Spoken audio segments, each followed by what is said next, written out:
Hey everybody, my name is Brendan Noble and I'm a young adult author. This week on my Slavic Saturday series where we cover Slavic history, mythology, and folklore, we're talking about the Striga, which is a creature slash demon, especially from Polish mythology. And I'm doing these posts and videos because I'm talking about a lot of the things that are going to be relevant to a Slavic fantasy series that I'm writing, a book series.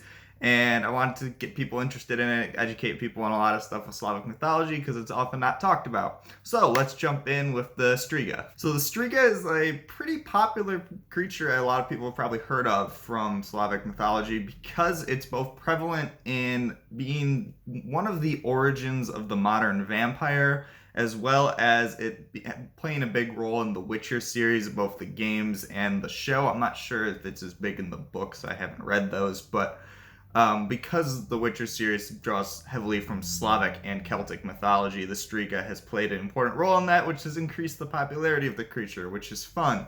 But the role that it plays in those series is slightly different than it plays in historical mythology, and that's okay, but I want to talk about mainly the historical basis here.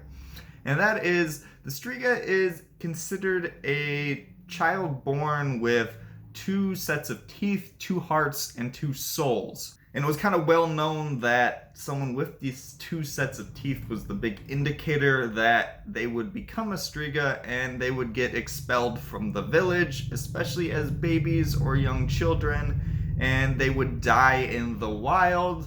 And the first soul, which was the human soul, would die and then go to the afterlife of Nevia, and then the second soul, which was the Striga or demonic soul, would stay and then camp out in graveyards and other places that are kind of dark and creepy during the day, and then at night it would come out and start hunting. So Striga is typically portrayed as a woman, sorry females, but they were considered and looked like normal people for a while. They would have, except a little bit more grayish or bluish tint to their skin.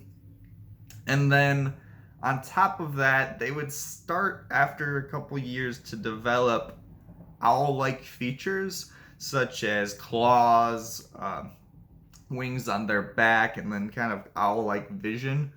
And this kind of made them, on top of the two sets of teeth, really vicious predators.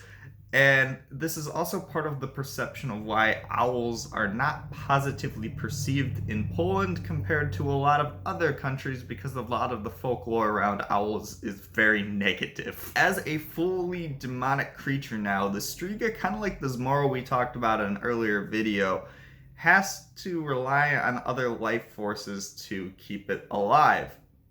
And it does this at first by feeding off of animals, but its temptation and desire soon grows very quickly into needing to kill people. And at first it targets the people that wronged it in its first life, such as the people that expelled it from the village or treated it poorly before. And it sucks their blood and then ravages their insides in a kind of disgusting fashion. And that's why it's very much a feared creature. But you can see in the sucking the blood part why this has become one of the elements that eventually became a more popular form of the Western style vampire. But it is probably more vicious than the vampire because it's not charming.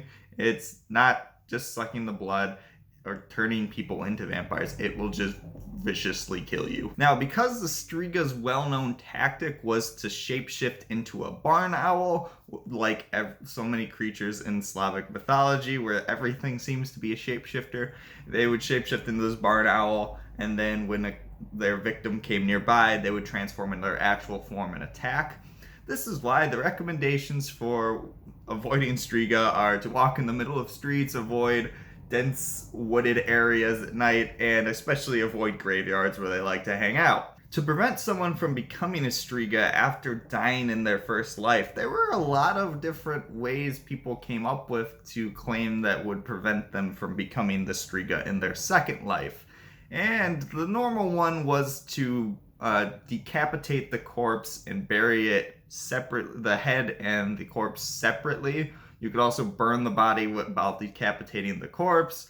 Or there's some more fun options. If That's your idea of fun. Such as leaving small objects inside the Striga's grave to make sure they count the objects instead of going out and killing people. I'm not sure who came up with that idea, but it's kind of interesting. You could also slap the corpse specifically with your left hand. Not sure why that works, but apparently it does.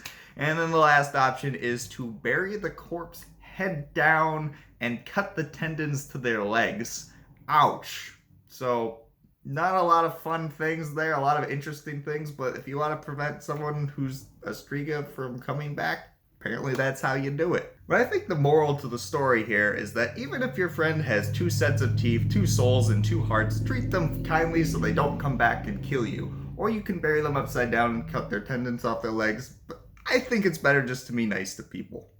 And that's all I have for this Slavic Saturday video. Hope you guys enjoy. If you continue to enjoy these content, I have a playlist with all the other videos in the Slavic Saturday series, and you can also subscribe and like and subscribe down below. I'll be coming out with more of these videos every Saturday.